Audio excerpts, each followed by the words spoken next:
Hi guys, welcome to my channel. I have created this video and I hope you guys enjoy the video. It's a story about what if Naruto learned how he receives the information of his bunshin early, before I start, please support for more amazing content. And share this video with your friends. Well, let's not waste more time, let's start the video. Chapter 6. Becoming a genin had not been what Ino expected. So far, pretty much every expectation she'd actually had was overturned. Given a choice of teachers, she thought she liked Kurenai best. Asuma seemed okay, if a bit lazy, and she already knew the basics of what he was teaching everyone else. As for Kakashi, well, the only good thing about him was the fact that he'd called her Sasuke's girlfriend. Okay, yeah, there was a conditional to that, but damn it all, she was going to cling to something positive. Shikamaru had pretty much gotten to be the leader of the group. Well, at least, Sasuke agreed to let him be in charge. So she'd really expected more of him, and after the stunt he'd pulled locking down her and Sakura in Senzo's, she was annoyed with him enough. Follow that up with that dumb training exercise that he and Naruto had cooked up. At least Sasuke had been there. As it was, she was getting really sick of Shikamaru being right all the time. Still, she wasn't stupid herself. If Shikamaru had figured something out, well, he should be able to come up with some plan to make another day of both Sakura and Kakashi survivable. That thought in mind, she tried to subtly prod her father into visiting Shikamaru's, they were friends after all. If there was one thing she didn't like about her father, it was the fact that she couldn't sneak a damn thing by him. So, she'd started a conversation, opening up with a comment about how she was finding the teamwork exercises interesting. He blinked at her for a quiet minute, and then answered that he'd give her the window of opportunity she was looking for, but that she'd have to spend more time working on her jutsu anyway. She'd reluctantly agreed, even though she was personally starting to think it wasn't dependable enough for her recent activities. Or maybe there was just something weird about trying to possess cage bunshin, instead of real people. Well, at least her father had promised to help her work on some sensing ability related to the clan art. That sounded a hell of a lot less likely to leave her stuck with teammates that just let her fall down when she sent her mind into an enemy. Stupid Shino. Stupid. Which brought her to the unpleasant moment, prepared, but not truly thrilled to execute the plan she'd begged from Shikamaru. Naruto sat cross-legged on the railing of the bridge where they were supposed to meet Kakashi. He nodded at her in greeting but said nothing, seeming to sink into some grim distracting thought. At least, she thought he looked pretty unhappy. An elderly, balding man in dull blue robes leaned on his cane and stared across the river a dozen yards away. On the other side of the bridge, there was no sign of either Sakura or their teacher. She studied the other golden-haired figure for a moment, not bothering to be subtle about it, but he didn't notice, still lost in his own distractions. Not Sasuke's deeply insightful contemplations about his dreams of restoring his clan. Naruto was probably thinking of something stupid. If she were as good as her father, she wouldn't have to guess, and could just skim it off his mind. Seeing as that was significantly beyond her ability, she asked him, "What's got you so bothered?" He shook himself, blinking, then shrugged, looking up at the mostly clear sky.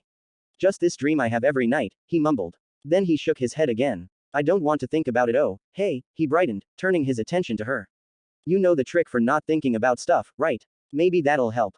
"Maybe," Ino allowed, giving him a cautious smile. She glanced to one side as Sakura approached warily, nodding at Naruto grudgingly in recognition. Ino steeled herself. She could do this. Sure, Naruto had embarrassed Sasuke through trickery, and he was kind of a nuisance, but it would be worth it to bother Sakura. And, hell, maybe get some kind of ally against Kakashi. Naruto smiled brightly at Sakura. "Good morning, Sakura-chan," he said cheerfully. Then his eyes widened at some thought, and he almost overbalanced from where he sat. He adjusted his position, both palms flat on the railing below him as he set his toes nearby, crouched over almost as though he was ready to pounce, his face lighting up with hope. Hey, Sakura-chan, since we're on a team, why don't we go on a date after we finish today's training? Why don't you go on a date with Ino?" She countered. "Hey, that's a good idea." The blonde agreed before Naruto could protest, or stick his foot in his mouth. Sakura blinked, staring at Ino and too stunned to follow up. The blonde boy blinked as well, turning to look at her in surprise and confusion. "We're going to be on the same team, right?" she asked, giving Naruto a friendly smile. "Just like you said earlier." He worked his jaw for a moment, then nodded, still trying to puzzle her out. "Well, it's not like a romantic date, but that's a good chance to learn more about each other, isn't it? And, say, we can look at it like training for what to do on a real date." He managed another blink. Sakura shook her head as though to dispel a strange illusion and gave her a very hard stare. "I mean, I don't know you very well personally, but Sakura's been rejecting you for years, right? Wouldn't you rather be teammates with someone who was willing to at least go on one date with you?" He mumbled, looking between Ino and Sakura hesitantly. "Why? Yeah, go for it, Naruto," Sakura encouraged, shaking her head again. "Really? I'd love it if you two would leave me alone." "Perfect." Naruto looked stunned, and nearly overbalanced off the railing again at that. his face showing hurt before he tried to mask it. Even the elderly man on the other side of the bridge glanced towards her with a frown. Well, oh, okay, Ino. Call me Ino-chan, she chirped at him brightly. Holy crap, this was easier than she had expected. Sakura had pretty much walked right into it. Okay, Ino-chan. He nodded at that, offering her a timid, confused smile. Great, she cheered. So, as soon as training is over and we all finish our group meeting, right? Alright, okay, you know what? No, this is just, Sakura sighed and shook her head. Ino, why are you screwing with Naruto like that? I don't really care, but you're just toying with him, why are you being such a bitch? Me, Ino asked, fighting down her anger at the insult. She gave a sniff and remembered the arguments that Shikamaru had given her. As it so happens, I have a jutsu that leaves me very vulnerable. Is it so wrong that I want to be friendly to Naruto, so that when we're in a fight, he'll maybe think about trying to take care of me? I think the one who's been shutting him down for so long is the real. Hey, Naruto protested, frowning. We should all be a team, right? I mean, I saw what happened yesterday in the forest when you tried it. But, why weren't you trying to be nice to Shino-kun? He could have helped you out, too. That, Ino had not been expecting. Okay, so, Naruto remembered everything his bunshin saw. That was important to know. Well, she fumbled briefly, why? You see. What happened yesterday is why I thought I should be on better terms with my teammates this time around. But, Sakura-chan is your teammate too, Naruto pressed, looking confounded. Damn, Shikamaru's script had nothing for this. She plowed on, not wanting to give up, to have no defenses or aid at all against Kakashi. You have to take these things one step at a time, right? I mean, it's easier to turn a stranger into a friend than it is to turn an enemy into an ally, isn't it? I guess, he began, before Kakashi materialized from almost nowhere, pushing Naruto in the chest with one palm while the swirling leaves and chakra smoke from his appearance were still heralding his arrival. Ino and Sakura both yelped, jumping back into defensive positions as Naruto allowed an anguished wail to escape, plunging into the river with a mighty crash. The old man's feet shifted and he nearly stumbled over his cane as he flinched away. Both girls turned to stare at Kakashi, who spun around and watched Naruto's splashing, flailing antics as the current pushed him beneath the bridge. Real ninja don't get distracted by romance. Kakashi called cheerfully. Help. The blonde gasped between flailing grabs at the sky, borne swiftly downstream. I can't swim. At that, he waved frantically and slipped beneath the surface of the river. Ino and Sakura hesitated, uncertain, and Kakashi stared at the form of Naruto as it drifted away. The legendary copy bastard mused thoughtfully, as Naruto suddenly stilled, bobbing in the river motionlessly. That was well done, Naruto. Like a real ninja, he asked caustically, as the Naruto in the water puffed into chakra smoke, and the elderly man with a cane dropped his henge to reveal Naruto. Whoa, okay, that was actually somewhat smooth, especially for Naruto. Exactly like that, Kakashi cheered, grabbing the boy and flinging him towards the river anyway. Screaming something incomprehensible, the boy summoned a bunshin mid-fall, trying to use its momentum to hurl himself away, to the shore. Ino rubbed her eyes as the copy, she thought, anyway, arced upwards, and then used Kawarimi to replace itself with Naruto. A lucky tumble allowed the boy to cling to a tree branch in passing. Right up until it broke with a resounding crack, and Naruto fell, swearing promises of vengeance as he slammed into a larger branch, further down, then made another copy, using the Kawarimi trick to again to tumble a very short distance into a shrub. Yes, Naruto exulted, pumping one fist as he staggered to a halt, mostly unharmed. A heartbeat later, the rustling branches of the bush behind him sported an explosive tag. Another blink after that, he was launched headlong into the river by the explosion, howling in rage for the brief flight before crashing into the water with a mighty splash. Notice how he survived much longer than usual, Kakashi said brightly, nodding at the girls, causing both to jolt and then freeze in terror as he clapped a companionable hand on each girl's shoulder. That's firm proof of his commitment to improve. I expect a very good show from the pair of you, as well, especially since Ino-chan has started bridging the gaps in your teamwork. That means today's training is going to be extra strenuous. Ino felt her stomach abruptly lurch straight through her feet, the bridge, the water, and probably Naruto's thick skull, wherever he was down there. Oh, crap, her only good ally was beneath the water. She cautiously ran away from Kakashi to the railing, trying to keep one eye on the teacher, and also see whatever was going on down there. The usually placid flow was boiling, writhing furls and sprays of water surging higher, the river swelling whole feet upwards as she watched, tinging orange. Shit. What the hell was Naruto doing? Whatever it was, Sakura yelped and ran, breaking past Ino in a flash. Not wanting to remain on the bridge alone with Kakashi, the blonde swiftly turned to follow. Then the river exploded, disgorging copies of Naruto by the hundreds, all of them flinging kunai, shuriken, throwing wire, smoke bombs, notebooks, or those frog-shaped wallets. What the hell? The massive crowd of bunshin, the real one had to be in there somewhere, surged damply around Ino and Sakura, keeping them hemmed together as they rushed out of the grounds. Kakashi actually sounded faintly annoyed when he made a tisk noise from above them, on a nearby rooftop. Is that really the best you can do? He asked, doubtfully. Hell, no, half of the bunshin cried out as one, before, henge. And then there were no Naruto bunshin there. Instead, it was an army of Ino and Sakura. Kakashi's visible eye narrowed slightly, and he seemed about to open his mouth to speak behind his mask before a flash of orange emerged. That must be the real Naruto, Ino surmised, a little intimidated by so much Sakura around her. That was just an unhealthy amount of pink. It'll be no trouble helping you, Ino-chan. This guy hates me so much, he'll go real easy on you and Sakura-chan, Naruto groused. If he can figure it out. Is it hate that makes me think you need to be the best ninja you can be? Kakashi mused. I suppose I'll have to ask Asuma-sensei to give you another lecture on the will of fire. A much longer one, too. Yeah, that pretty much proves it, Naruto grumbled. Then he suddenly puffed into chakra smoke, and all of the Sakura and Ino bunshin raised their hands, calling out, Kawarimi. Ino lurched much more jarringly than when Kakashi pulled that trick, and Asakura put one arm around her back, half dragging her as she whispered, play along, don't get really mad, before raising her voice and saying, snappily, Sasuke is the coolest genin ever. It's great that he doesn't need any friends. That's the dumbest thing, Ino snapped, before cutting herself off. Damn, she was going to have to match Naruto in stupidity to fool Kakashi. Yes, he's the best ever and you shouldn't have him, because you have such a huge forehead. My forehead is cute and attractive, Sakura asserted, even as dozens, possibly hundreds of other Sakura, Ino duos scattered in the direction of training ground 17, all of them blathering similarly inane things. Don't worry, another Sakura in the crowd said in confidence to the Ino next to her, I won't let anyone know you're the real Naruto. The Sakura and Ino in that pair suddenly puffed into chakra smoke, a pair of Senbon sticking out of the street to explain why. Real ninja really should be a bit more subtle than that with their decoys, Kakashi scolded mildly, standing in front of an Anbu with a bear mask on another roof, his arms crossed over his chest as he surveyed the children, his posture suggested disapproval that his mask didn't show. Now, there are severe penalties for disruptive training exercises within city limits, Kakashi warned cheerfully. And a real ninja would be prepared to be attacked even within the safety of their own homes, another nearby Sakura snapped. Shit, another Ino swore, before raising her hands. Then she suddenly cried out, Kawarimi.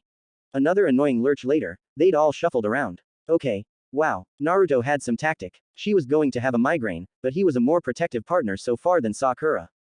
Sakura was a terrible partner in comparison, yeah. At least Naruto wasn't all bad, even if he'd had to cheat to take on Sasuke. His Senbon just vanished, and Ino cried out in annoyance. That means this isn't the real Kakashi, he's a bunshin. Then all of us are in danger. Another Ino yelped. Break for the training ground, non-stop. That Ino paused, shooting the Kakashi bunshin a dirty look. She then managed to deflect a Senbon and blow a raspberry before being dispersed by a kunai. Ino, all of the Sakura bunshin, and all of the Ino bunshin tensed. Well, making more bunshin will give you away, Kakashi said cheerfully, if you're really here. Won't this be a learning experience? One hand rose, filled with the glittering tips of dozens of Senbon. I don't usually bother to tell my students about myself, he added, in an aside, but out of respect that you've decided to really take this seriously, you should know that I used to be an Anbu. So I won't be killing any of you. Then he paused, his visible eye suggesting a smile before he concluded, of course, since I am dispersing Kage bunshin, you should know that I plan to make it hurt. Don't fail your teammates now. All of the Sakura and Ino present turned and ran like hell, charging away from a storm of Senbon, some pausing to throw kunai back at the Junin or drop smoke bombs. A slowly building burn began in her side, and she realized that she was probably in for a lot less suffering than usual, against Kakashi. Ah, crud, this meant she owed Shikamaru. That part totally sucked. Another disorienting Kawarimi surge, and she found herself stumbling as the bunshin that had replaced her was pierced by 3 Senbon. Okay, no time to get distracted, even with Naruto's help. Sakura had to admit, as irritating as he usually was, Naruto's smokescreen of bunshin under henge was insanely effective, throw in the fact that he'd improved his Kawarimi a lot. Not really perfectly, though. Her chakra manipulation was a hell of a lot more refined than his, she found after the third time, once she felt the initial tug of his chakra that she could start to initiate her own Kawarimi.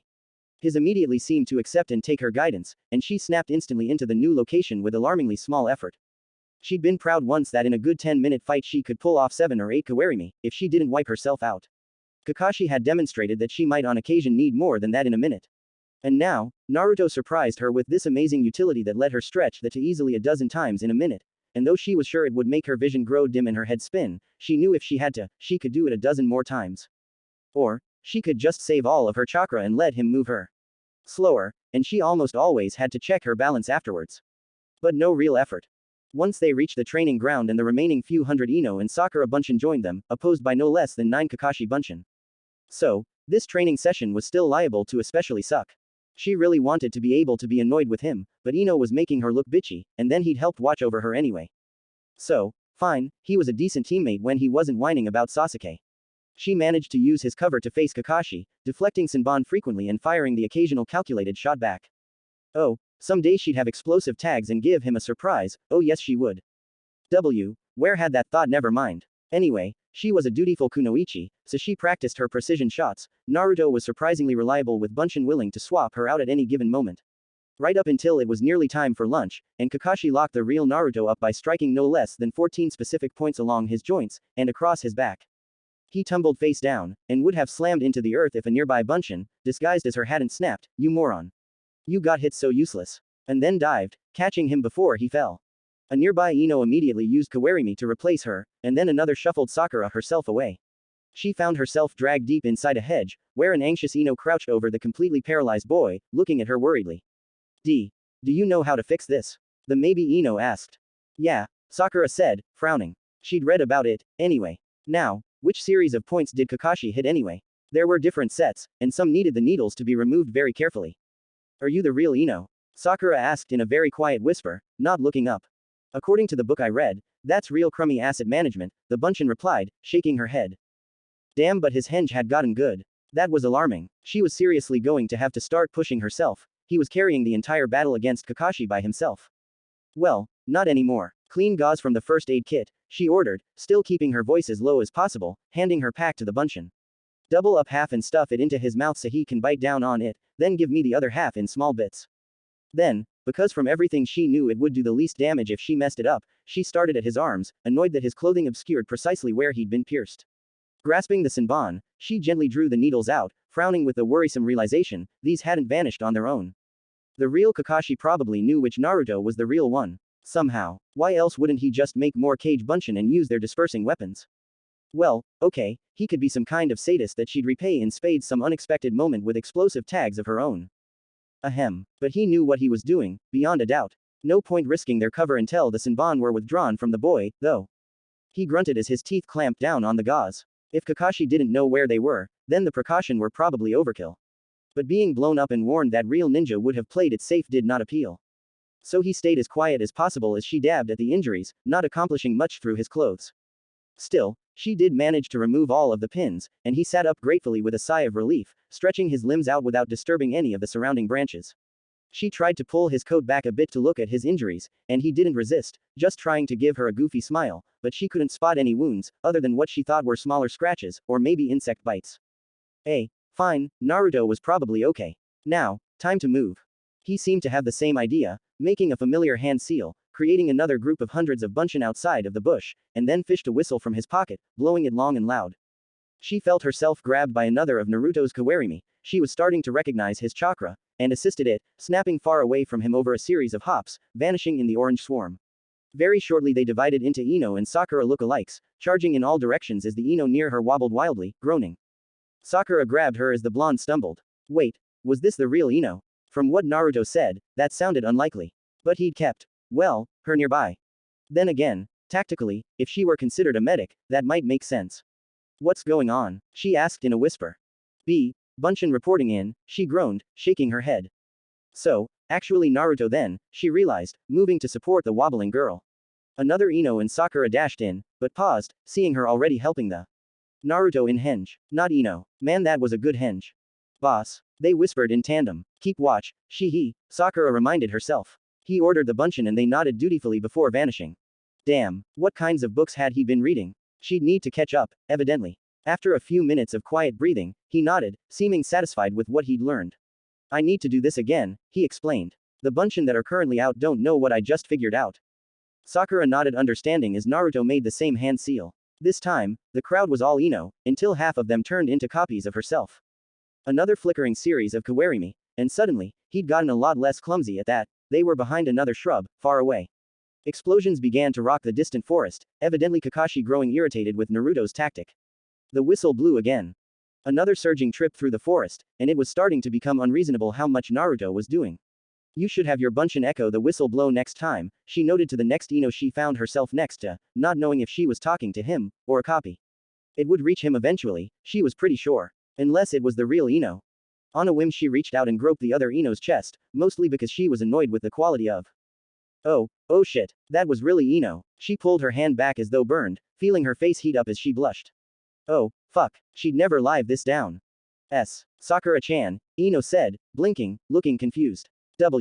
What was that for? I thought you were Naruto in henge. She hissed.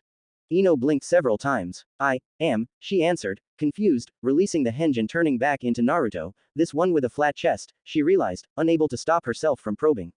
She really had to stop doing that. Sakura felt her mouth drop open. Not possible, she refused, shaking her head. Henge is. You don't. Okay. Never mind that it shouldn't be possible, come to think of it. Naruto had sent literal armies of decoys out just to distract Kakashi. Why not have him use some sort of more substantial version of henge? She'd read of other ninja on occasion becoming so good at techniques. Mostly, well, legendary ninja. And frequently for strangely permanent. She wasn't sure she wanted to give Naruto that much credit, but why the hell not? Come to think of it, Naruto's inner pervert, and his research into the sexy technique. He might have some sort of weird Kekai Genkai he hadn't figured out, or just had some weird knack. Whatever, that could be a huge asset in infiltration, if he could be a bit more subtle and clever about it. No way he was remotely a legendary ninja, though. That's a pretty rare level of henge, she finally decided, while he waited anxiously. You must have seriously practiced. When did you find the time?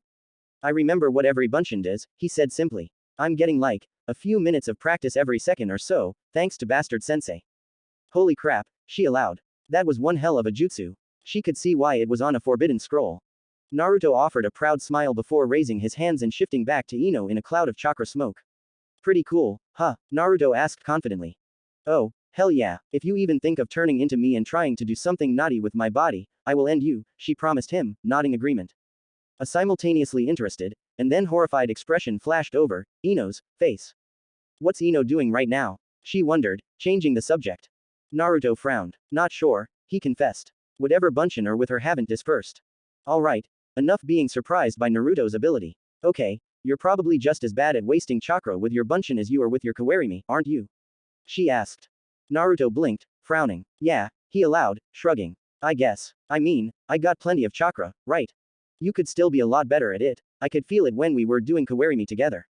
Yeah, Naruto admitted, nodding. I started to notice that, too. It got annoying, so I started doing it your way, which, I guess is a bit easier.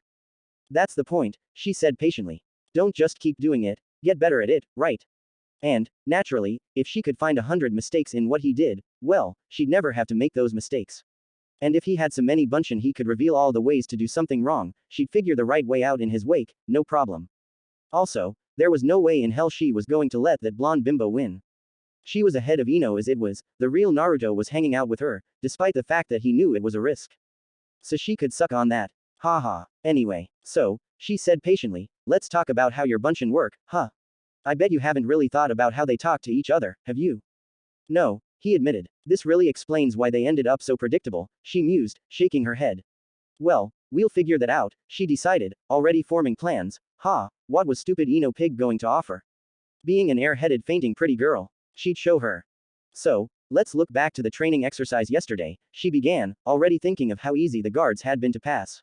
Now, how did you have them set to talk to one another? What sort of system did you use? Naruto looked embarrassed.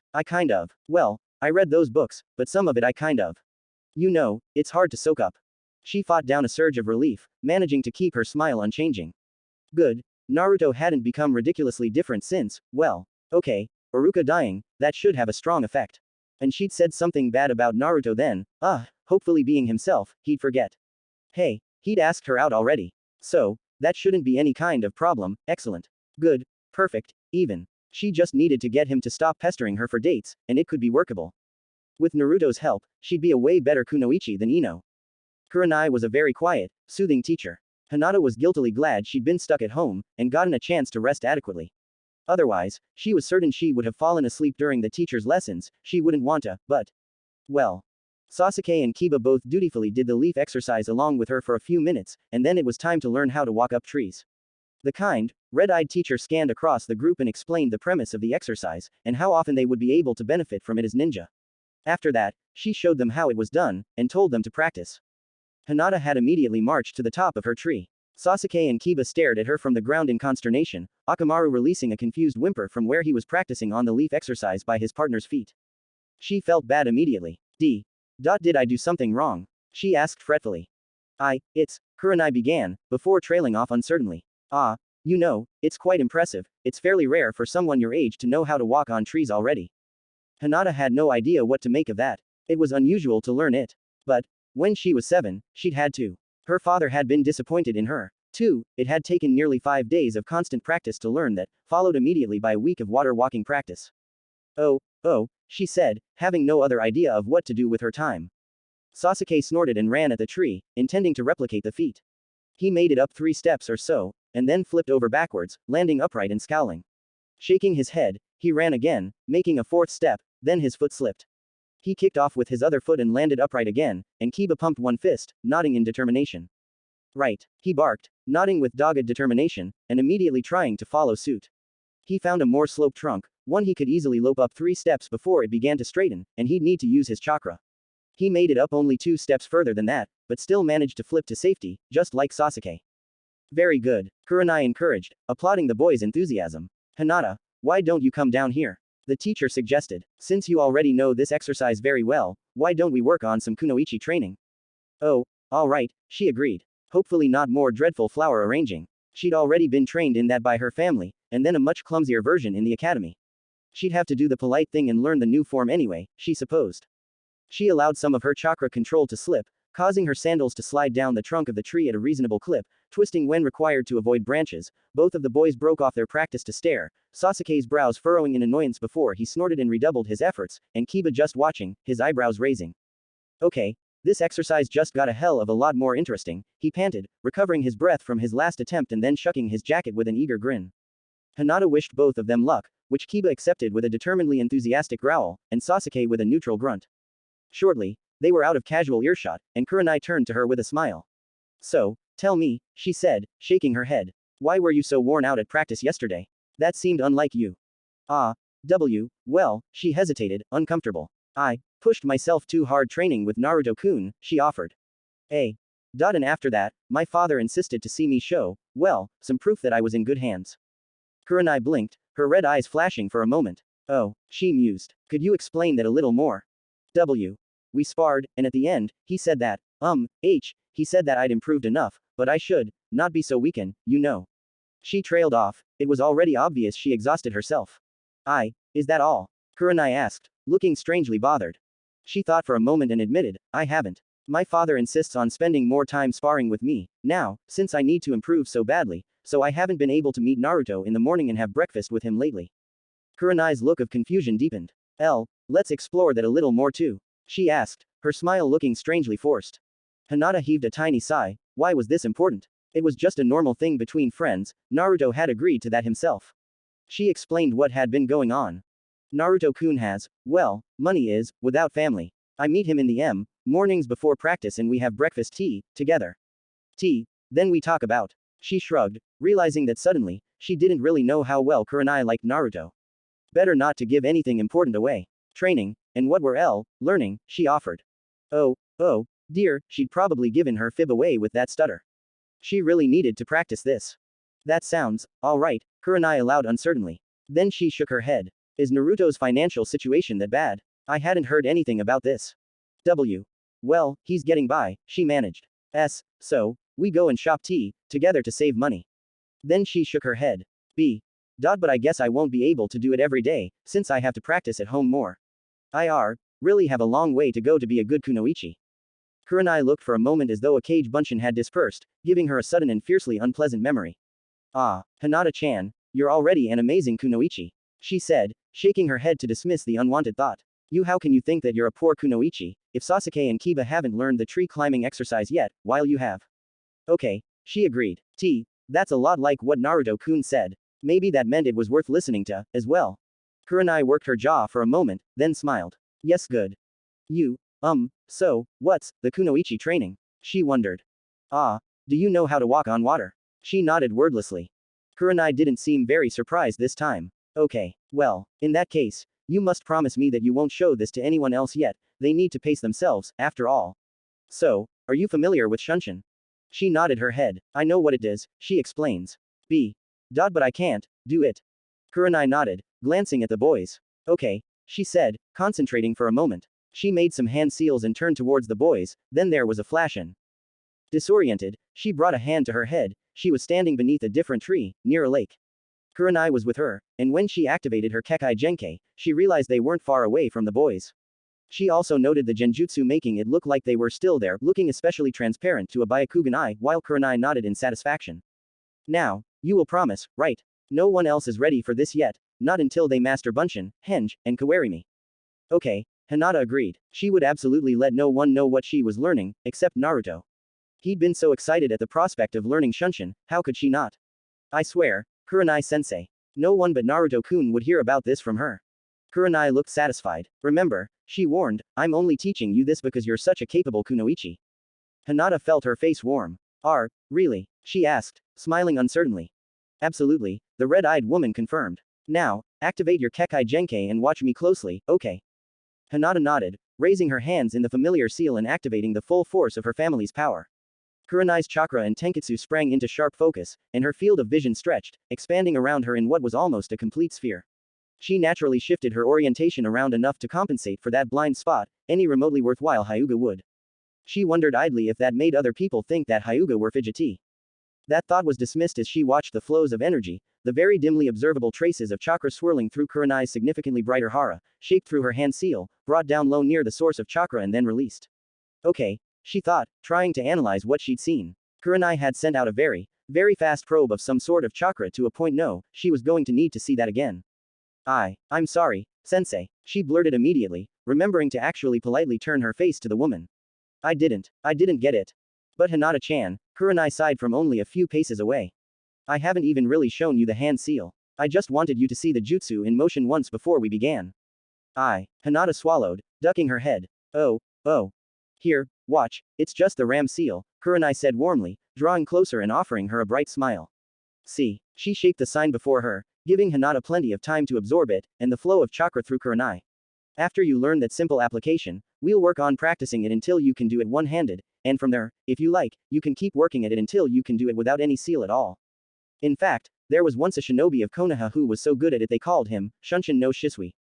His skill at using this jutsu offensively was nearly unparalleled. She paused, suggesting she could say more about him, but then shook her head. Hinata suspected that whatever she offered next was a slight divergence. He was so skilled, he didn't need to make any movements at all, it seemed almost as though he could teleport at will. You may not reach his legendary skill, but as you might imagine, this is a very useful tool for any ninja's arsenal, isn't it? Hinata nodded eagerly. She would absolutely learn this jutsu. Naruto would be so pleased. Yes, sensei, she cried cheerfully. Please, teach me. Shino had been somewhat impressed with Sasuke's performance in the training exercise that Naruto and Shikamaru had conducted together, insofar as combat effectiveness, at least. All the same, as Naruto had been quick to exploit, the Uchiha boy had gotten overconfident. He'd learned early on that Naruto's bunshin could be dispersed by inflicting minimal damage, so he could just use the weakest, widest possible wave of fire. That was typically pretty effective, too. The bug user was growing increasingly wary of him, though. Sasuke would be responsible in front of the teachers, and he was unlikely to do anything to jeopardize the group's success. Still, Naruto was Shino's friend, like Shikamaru. Naruto was still leaving himself vulnerable in some ways, and so Shino intended to do his best to watch over the blonde boy's weak spots. It would be good practice for Anbu later, he'd already decided. It wasn't too hard to maintain Kikaichu on him. They only lasted a few hours, but he found he could send a few dozen at once. They could nest in his coat, and were so small that Naruto missed them. In the meantime, even though it hadn't really been discussed, he'd finally gotten his insects to the point they could leave improved pheromone messages that would persist for later retrieval. There was the possibility of someone with unusually sharp perception noticing them. Kiba seemed a possible candidate, and perhaps Hinata. Shino was significantly more aware of Naruto's limitations and potential than Hinata's. So, this had prompted the self-imposed mission to learn more about the girl, a background check, as it was. Ostensibly, they should have been investigating Naruto's Kekai Genkai, if that's what it was. The book Sakura mentioned had been in the library index, but much to the librarian's frustration, it was nowhere to be found. The attendant then simply shrugged and declared it a loss, suggesting that a new one would be ordered in a few months, but maybe he could find one in town. He was becoming reasonably certain that there were none in town after checking 5 shops. They'd somewhat strained Hinata's loyalty anyway, so he tried to monitor her, learn more about her and see if she would tell Naruto what Shikamaru and Shino had suggested. That would probably actually be fine, but it would reveal more about Hinata's nature. She really did seem trustworthy so far though, more than just fond of Naruto, as he'd discovered. He'd just gotten to the point where he could send small groups of Kikaichu to actually survive and breed independently. For a few days at most, before reporting back. Much longer and they'd die off. A handful of generations at best, but potentially priceless for gathering information. He would preserve the most successful, being sure to especially encourage any that showed promise of bringing back more details than just generalities to breed superior partner insects. That would be a truly precious find. He was confident that someday soon, as long as he kept searching for those positive traits, he'd find them. Others in his clan had frequently developed such Kikaichu. So, the plan had been to utilize his partner insects to do Naruto a small favor, and also cultivate new attributes and strengths at the same time. To even out the balance, he'd intended to employ the same process he did with his own coat. He'd long ago had his Kikaichu integrate many of the features of moths, silkworms, and various spiders. As a result, they could eat the torn, ruined cloth, and then weave back new replacement thread, almost seamlessly. It certainly helped against the wear Kakashi put on Shino's clothing, anyway. That was standard Aburame training, though, all of his clothes were Kikaichu made, and were even before he could make his own.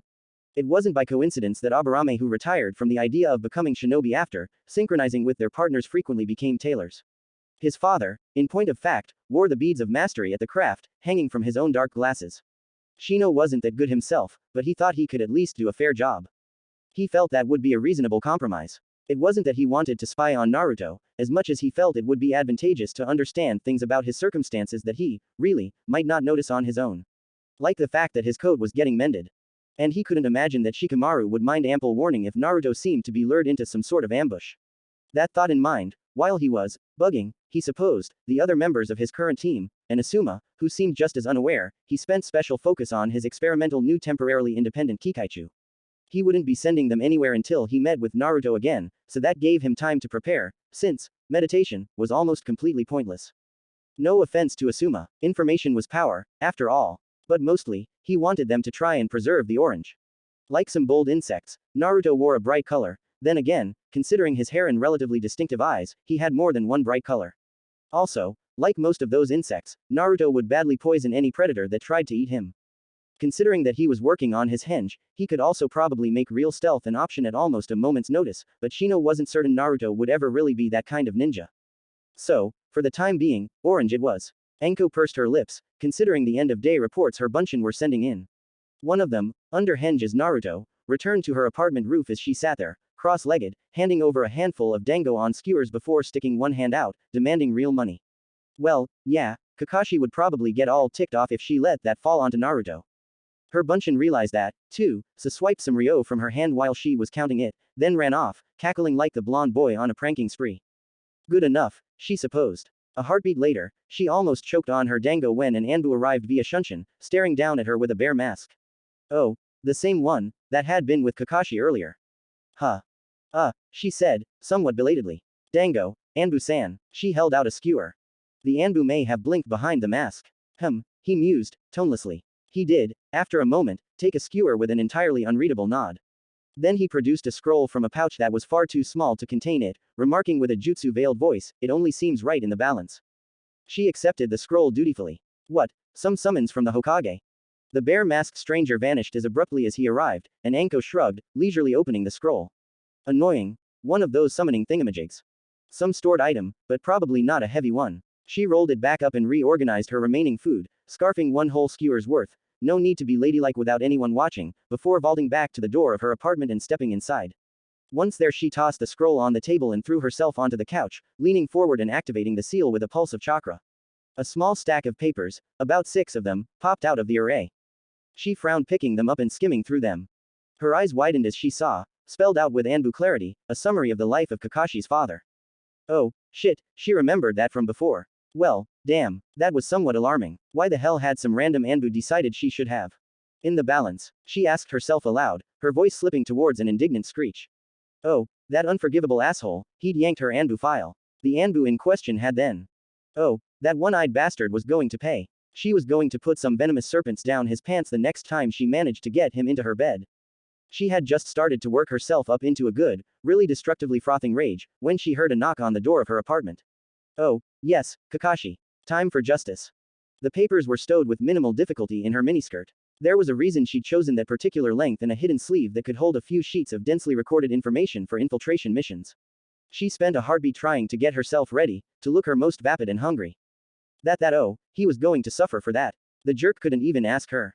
Hey, hotness, she said brightly, wrenching open the door and grinning, letting her jacket flare wide for Kurenai. Damn it. The red-eyed woman blinked, looking completely unimpressed. Is this a bad time? She drawled, raising an eyebrow. I know, Anko snarled. I'm just it's. Immediately Kurenai raised her other eyebrow. Alright, she said, shaking her head slightly, why don't we discuss this over some tea? And what if I don't want to do this frilly feelings bullshit? Anko grumbled. Kurenai showed a warm smile. Would you like a few minutes of Narakumi? She asked sweetly. Or perhaps significantly longer, before we can get to the important part. Oh, you love seeing me when I'm down, Anko snapped, narrowing her eyes.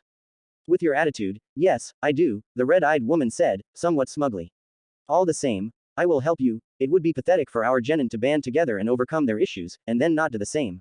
Why not have a nice little heart-to-heart and talk things out, productively, like good girls? The kind that men dismiss, and so are easier to surprise. Anko closed her mouth so abruptly that her teeth clicked. Even the Chibikage would say to agree with that. Once she was sure she wouldn't swear, she hissed, I love tea. Kurenai's grin grew exceptionally pleased. There, we have something in common already. We can both be extremely bitchy and hide it behind a polite mask. Anko was so surprised she snorted in laughter at that, then scowling that her defenses were breached. I don't want Kakashi or anyone else to walk in while I vent, she grumbled. If that's what you're going to make me do. Kakashi specifically, the red-eyed woman asked, stepping into Anko's apartment and closing the door, heading to the kitchenette. Shortly, she'd started a kettle, and then dumped chakra into some extensive genjutsu that she promised would shroud even sound.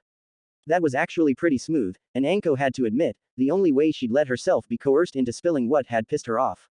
Plus, as Kurenai had demonstrated, she could bare her fangs when she had to.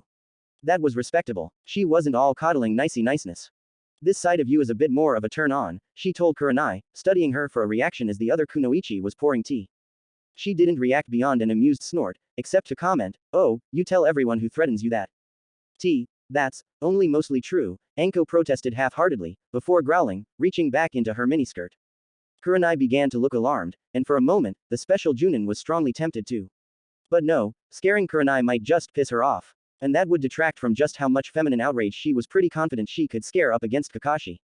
An Anbu with a bear mask dropped this off, she explained, handing the papers she'd only halfway read through to Kurenai.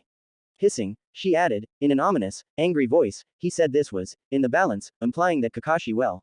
She huffed at that, crossing her arms over her chest. Kurenai's eyebrows rose, and she skimmed the papers before her. Kakashi's father, she noted, skimming through the first half. And, this is the mission where. His eye.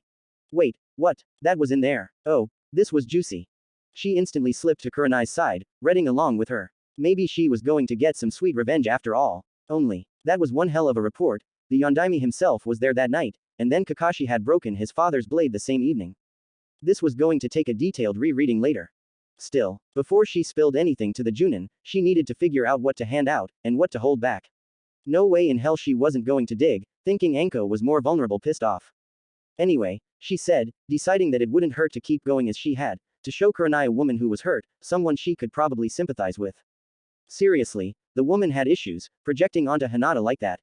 The Hyuga girl was damn near thriving in her situation, all things considered.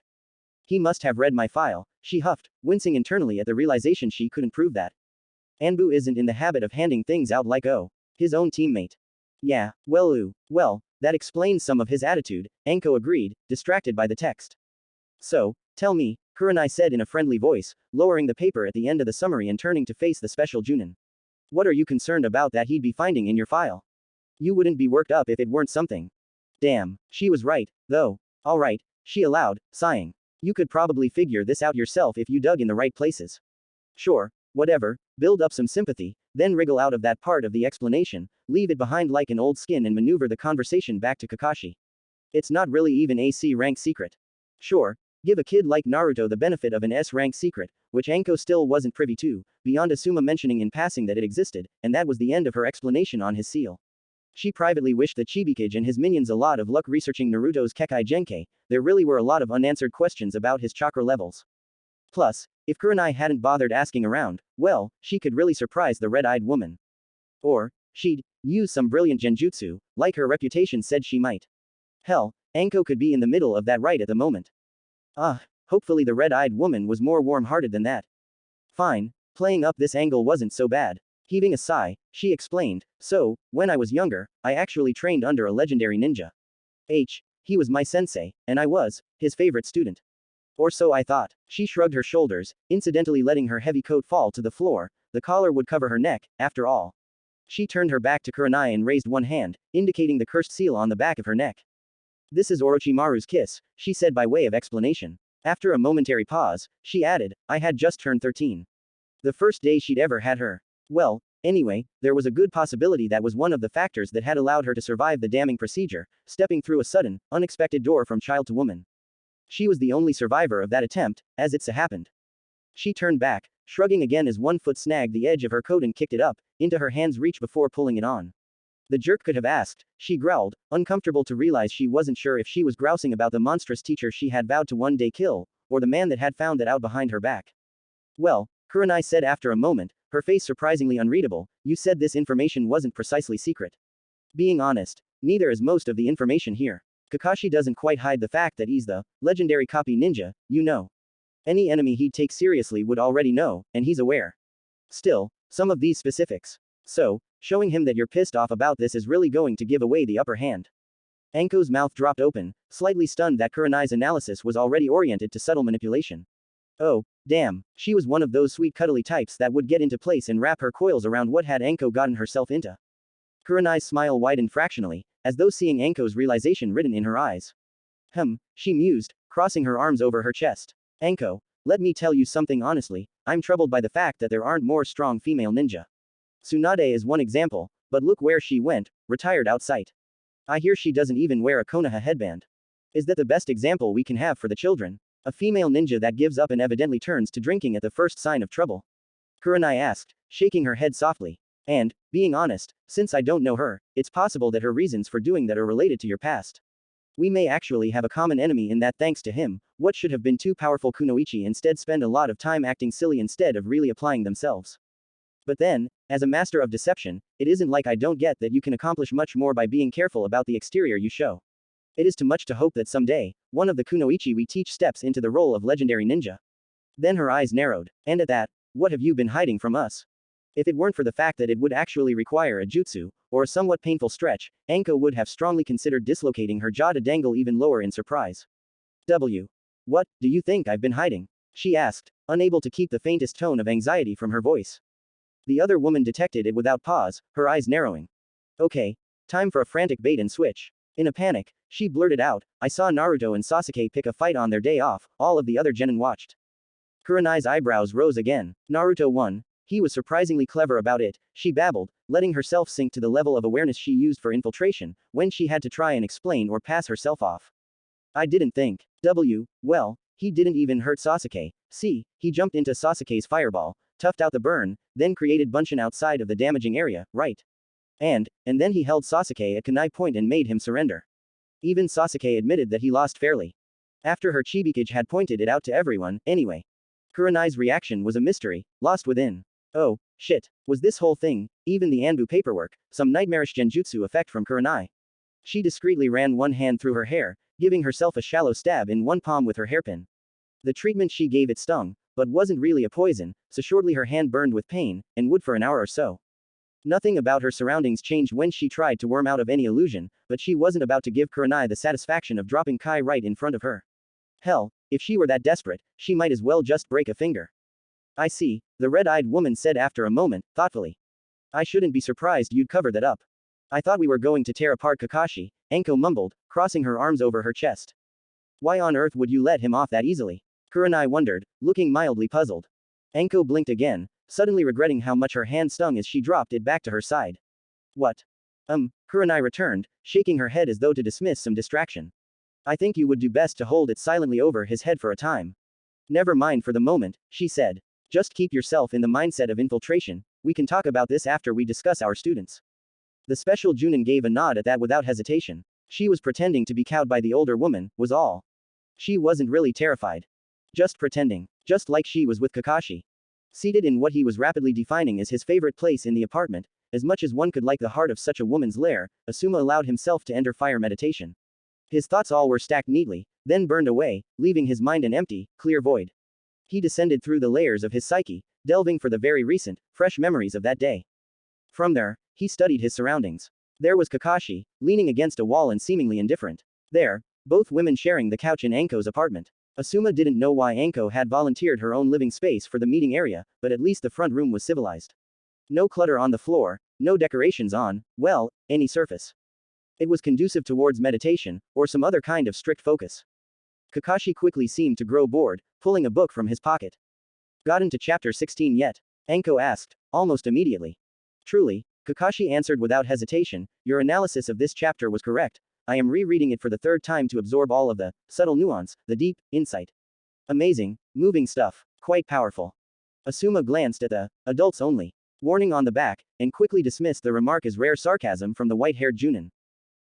Anko answered, frowning slightly. Anyway, Asuma interrupted, shaking his head slightly, observing from within the clarity of fire, burning away the impure details and leaving a refined awareness behind. For my students today, Shino is using my lessons as a chance to pretend he is paying attention, while I believe his focus is going to his own, different inner workings. In the same way that Kiba's awareness is partially entangled with his partner's, so is Shino's. I believe the time still benefits him, though. Shikamaru seems to be willing to put forth the effort and Choji is more interested in mental exercise than physical. That sounds promising, Kurenai remarked, nodding. Now, before we get to either Naruto or Sasuke, Anko has something to share with us, Kurenai noted, glancing at the younger woman expectantly. The special Junin scowled, and then related the story of a fight between the two genin, while no other teachers had been around. An obvious risk of them getting together to train on their own, Asuma thought, before that idea flicked into the flames as well. Knowing that, Asuma said slowly, as much as we should avoid making things too easy for our students, I think Sasuke might do better without being in a team with Naruto for a brief while. As easy as that will be to pull off while keeping Ino and Sakura together, Kakashi put in, closing his book and pocketing it in a pouch. My students for today were quite impressive, actually. From there, he related a story about Naruto's utilization of bunshin, and his increasing deviance at applying them. To say nothing of his henge being very hard to spot. Kakashi finally concluded, and he's applying himself to improving kawarimi, as I'd hoped the light combat exercises would show them. Since Naruto has trouble pacing himself, and was liable to wear himself out, I broke combat exercise in favor of debate for the post-lunch segment. Anko gave a grudgingly approving nod at that. Almost no enemy is going to be so poor at kawarimi they can't resist, or produce their own first, she warned. Naruto's bunshin seemed to have an attitude of absolute personal expandability, except when they're trying to play the role of someone else, Kakashi countered.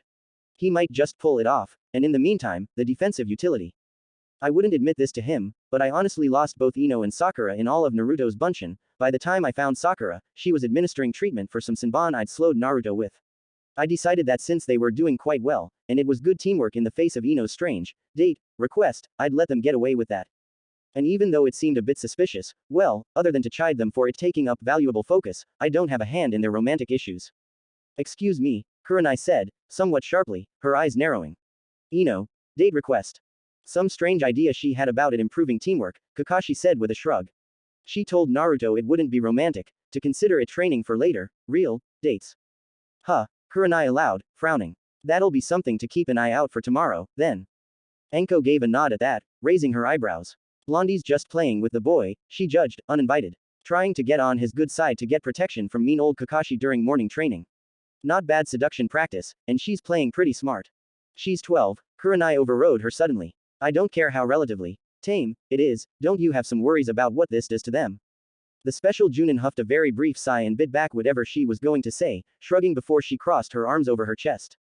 Manipulating people is part of the art of ninja, Asuma determined, allowing the smoke of ideas to escape his meditative focus, filling the void in discussion. Ino is being responsible, all things considered. Kurenai shot him an incredibly sharp look at that. And, is Sensei jealous for Hinata not getting more of Naruto's attention? Anko asked with a toothy smirk, her brief restraint not lasting. Asuma was glad he didn't have to be the one who brought that point to bear, but he swiftly added that thought to the blaze. On of the red-eyed woman's eyebrows twitched a fine distance, but she bit her tongue, ordering her argument before she spoke.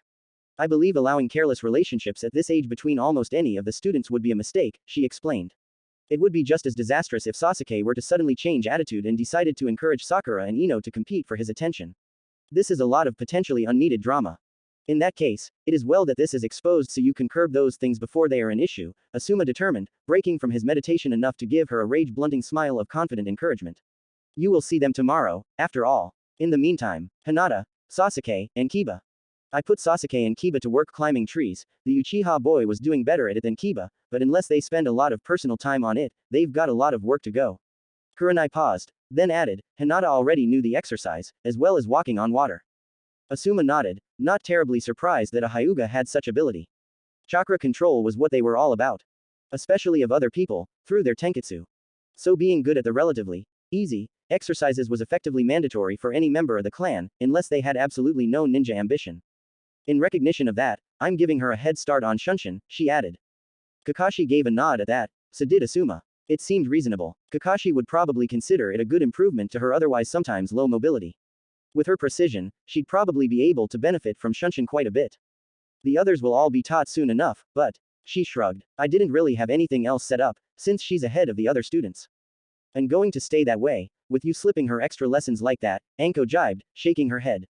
Thank you, Kurenai said dryly. I was able to use Hinata's skill at the training exercise to encourage Kiba and Sasuke to emulate her. She was able to gain some measure of confidence, I think, from being the motivation for those two to improve. I'm just worried about the idea that after all of that, she'll be unexpectedly crushed by Naruto and Ino on a date. I'm sure it'll be fine, Kakashi said with a shrug.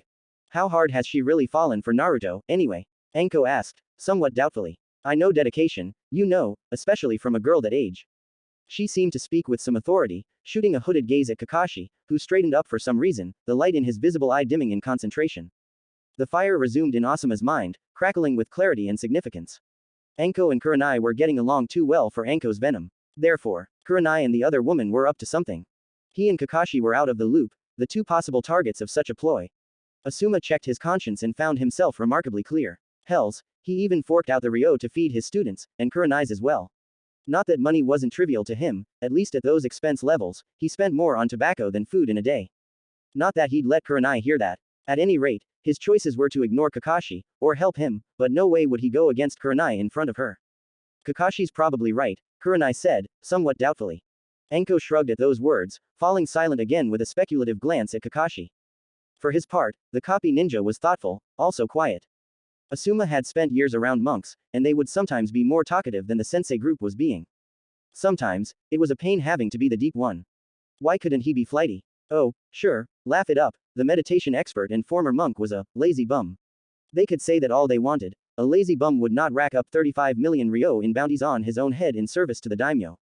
He heaved a very small sigh and fed the bonfire of his meditation with his own affinity, strong winds shoveling power into the blaze, a whirling simoom that tore hungrily through the ideas that had crowded his peripheral clarity. The abrupt peace he achieved was so profound that all three other ninja turned to look at him. Then, too, it could be that he'd extended his own chakra to lightly commingle with the entirety of the room's air. Not heavily enough to do much with it, but he reached to the cracks in the door and windows, pulling fresh oxygen in. By the time it reached the almost completely extinguished cigarette, there was enough purified oxygen maintained in the shape that he wanted. The symbol of fire country abruptly ignited, holding form through elemental shaping alone before Asuma as he concentrated. Another shift, and much more difficult, he described the leaf of Konoha, and the much easier central whirlpool, that subtle nod to long-lost allies. You have our attention, Anko allowed, her eyes wide with alarm at the reminder that Sarutobi Asuma was, in fact, the current Hokage's son. What the hell? Let us focus on the tasks at hand, he said sternly. Anko, if you make such observations, do you feel that they are worthy of our consideration, or are you merely bored? I can devise any number of exercises for an idle mind. If Naruto is within the scope of my comprehension, do you truly think you exceed that? Okay. Far more condescending than he had intended, but the sharp wisdom of the wind cut deeply, especially with the stinging burn of simoom added to the touch. A fiery maelstrom that left ash and the promise of room for new growth in its wake. He couldn't just grab the woman and bear her down that path, any more than he could haul Kakashi along it. He restrained his temper, the loose chakra flowing back into him as the fire flickered away, and he released the heat, sinking back further, purely into wind meditation. You really think so? She asked, not quite willing to add the full sarcastic lilt to her voice. Do you truly wish to find out? He wondered. No matter. Very well, Anko, discern the truth of this, but you may only make one pronouncement of what you believe it means in a day. What is the wisdom of this koan? When you meet the sage of the 6 paths in the road, you must kill him.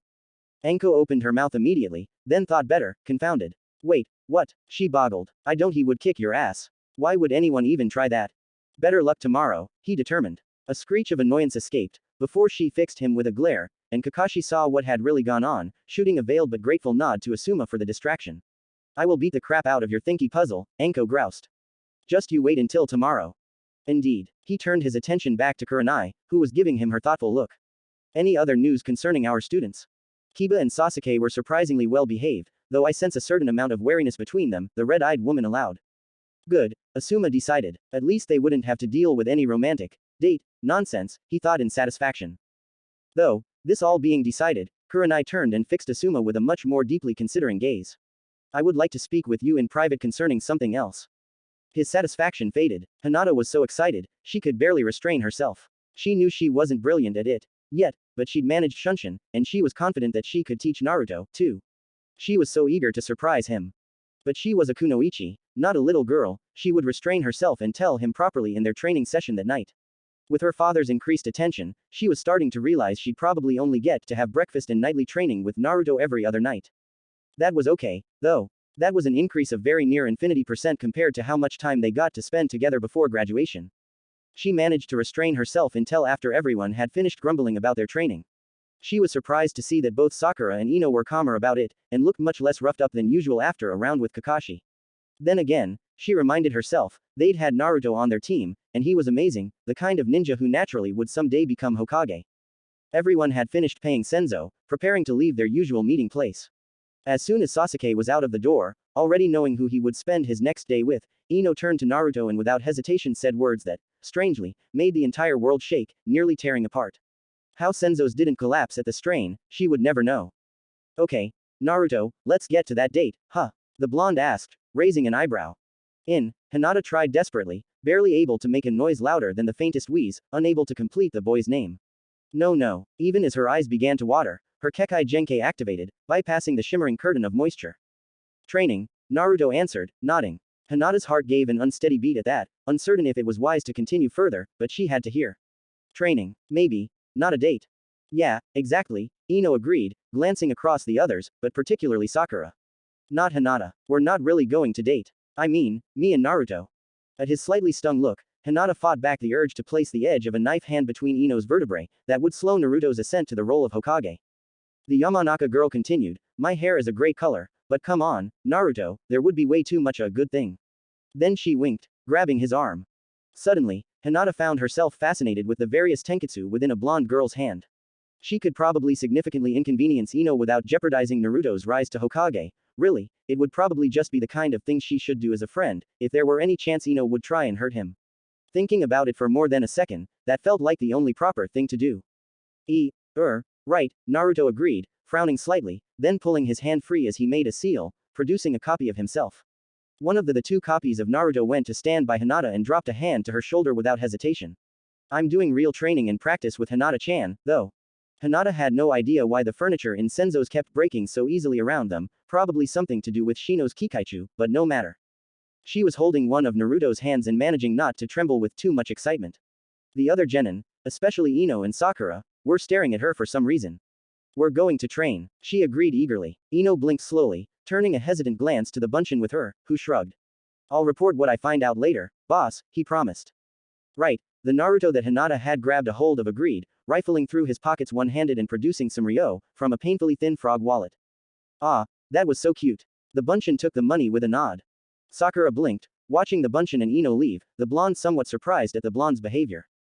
You, the pink-haired girl said slowly. You just sent Ino on a date with your jutsu. Yeah, Naruto said, frowning slightly. Why, is that bad, or something? Sakura shook her head in surprise, explaining, no, that seems perfectly appropriate to me. Then she looked away, muttering, that is the world's best 10-foot pole. Well, anyway, Naruto said with a shrug, not seeming to hear as he produced another bunshin to visit with Shikamaru and Shino. Hinata-chan and I are going to practice taijutsu. Ah, Kiba whined, frowning. I wanted you to come over and practice with me. Oh, wait. Send a copy of yourself over. It'll break, Naruto said apologetically. Though, if you like, he made another bunshin without hesitation. You can still hang out. Kiba's family is pretty cool, the new bunshin agreed. I think my favorite member is Akamaru. Mine, too, Kiba yelped with a surprised grin, while the dog in question gave a slightly preening, knowing nod. Hinata managed to restrain her smile again. Everyone wanted a piece of Naruto-kun, but she got the real one. She found the presence of mind to leave another portion of her weekly allowance behind before leaving. That was fine, then. Still, the other genin were realizing how wonderful he was. Better to take advantage of her own closeness to him before that changed. They got to the training ground, and she hesitantly confessed, Naruto-kun. He looked at her expectantly, already surrounded by a circle of 6 observing bunshin. What about, if, instead of practicing taijutsu, we were to work on shunshin? His eyes widened in eager expectation. Yeah, he cheered. Yes. Oh, that would be so sweet. Hinata-chan, I'd be so happy. You'll teach me that. Let's trade training, she managed, her face going red at the thought. When I finish teaching you this, why? You should show me what you learn from she sputtered out, each syllable becoming more difficult to form until she finally completed it. He cut off, looking confused, and she felt mortified for the single heartbeat it took him to explode into a truly happy grin. Yeah, he cried, grabbing her in a tight hug and spinning around unexpectedly. I knew you'd come up with some way to let me pay you back for being so awesome. He gushed. She felt herself growing faint with happiness. Even when they weren't on the same team, she got to spend time with Naruto. Wasn't that nice? Oh, okay, but, Kurenai-sensei might be upset if she finds out I taught you, Hinata warned. We'll have to be careful. Naruto nodded slowly, frowning. Yeah, and then, that would mean I couldn't really use it until she taught us. Man. Then he brightened. Oh, what a great prank, she'll think when it's time to teach me that I'm just an amazing natural. Yes, Hinata enthused. Hokage material, absolutely. Which, obviously, he was. Yeah, some other people might need it to be made more obvious, though. Watch closely, she instructed, realizing he wouldn't be able to utilize her Kekai Genkai.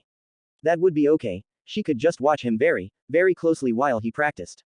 Ready. The familiar, comforting blaze of his chakra filled her vision, and she shaped the jutsu to flash to a nearby point of their chosen training ground. It's the seal of the ram, she offered, which he immediately adopted, staring at her avidly. Oh, Kami. Watching Naruto was one thing, but him watching her she felt almost as powerful and amazing as, well. Naruto. She whispered the name of the technique, pouring her chakra into it and altering her course slightly. It was a space-time jutsu, much like Kawarimi, so she didn't technically pass through the space adjacent to the boy she was teaching. Her chakra did, a sort of mathematical signature for the incredibly few fractions of an instant where she stopped existing as matter and became energized, crossing the space between the 2 points of the technique before collapsing back into her own form, her nerves tingling and jangling more loudly than the relatively subtle tug of Kawarimi's after effects. So, did you see? She asked anxiously, turning to look at Naruto as he marveled at the spot where she had been, and where she was. The bunshin watching it dispersed, reporting back their observations to the blonde boy. Wow, he exclaimed, blinking. I really don't think I got that at all. That's okay, she said confidently, trotting back to his side. So, to start, it helps to think about where you are, and then where you want to go, right? Then try and grab the chakra of both through just your hara, not the seal, she explained. Once you think you've got the link set up, then you push through. The energy to mass ratio is somewhere around 1 to 7, compared to Kawarimi's relatively more stable, 1 to 3. She trailed off, realizing her explanation was going over his head. Naruto-kun, this might be easier if. Well, how are you at math? His visage slowly changed to one of utter horror. You really need good math to be a ninja? He asked, his voice quavering in minute fear and uncertainty. She bit her lip. Oh, this was not good. No, it's because I'm not much good as a kunoichi, she explained quickly. So, I use a lot of, math tricks to make learning new techniques easier. She prepared to flinch away from his reaction at the next part, but, the clan taijutsu also has a lot of emphasis on mathematical sequences. His face became very wan, but he shook his head in determination. Okay, well, he considered things, then sighed and sat down heavily on the training ground soil. Damn, he grumbled. Why does it seem like everything I learned at the academy wasn't enough to really cover the important stuff about being a ninja? He didn't quite moan the last part, but she could hear real despair there. Iruka-sensei was trying to teach us all his best, right? He asked somewhat plaintively. Why? Yes, absolutely. She agreed. And he thought you probably didn't need to use math as a shortcut like me, you're really strong, right? Not really, he sighed. I'm starting to never mind. You know what, if math is a shortcut, then I sure as hell don't want to deal with the long way. Her voice caught in her throat, and she wondered if she had chosen a very poor word combination to try and explain things, just then. He nodded resolutely. Okay, he decided. We'll just have to put off shunshin for now if it's a math thing. But that's part of how awesome you really are, you just learned that today. She felt her face color, and managed an uncertain nod. He grinned. We can still practice taijutsu, right? Yes. She enthused. And tomorrow, I'll make you breakfast. She promised. His grin widened, and another half-dozen bunshin popped into visibility from chakra smoke around him. Okay. He cried out, clenching one fist in resolve before him. Then after this, we'll go on a date. So don't hold back. I won't, she swore. Thanks for watching my video. If you want the next part of this video, then comment down below. Leave a like to the video and don't forget to subscribe to my channel for more updates on my next video.